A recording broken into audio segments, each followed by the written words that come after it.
বিয়ে করলে রিজিক খুলে যায়, কপাল খুলে যায়। ওয়াদাটা কার? চিল্লায় বলেন কার? কাজী নজরুল ইসলাম অল্প বয়সে বিয়ে করেছেন। আমাদের স্বাধীনতার স্থপতি এদেশের মহান নেতা বঙ্গবন্ধু শেখ মুজিবুর রহমান অল্প বয়সে বিয়ে করেছেন।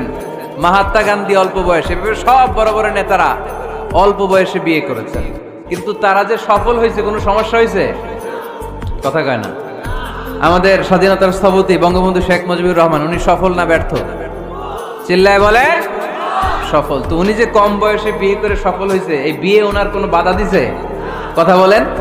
ঝামেলাটা হইলো ওনারা কম বয়সে বিয়ে করে সফল হয়েছেন, আর আমরা সফল হয়ে তারপরে বিয়ের পিড়িতে বসতে চাই। ঠিক কিনা? সফলতার কোনো শর্টকাট নাই। বিয়ে করেন, সফল বানায় দিবে কে? এজন্য বিয়ে করতে রাজি আছেন তো সবাই? সবাই রাজি? যারা একটা করছেন তারাও হাত তুলছেন। আজকে খবর আছে বাড়িতে গেলে।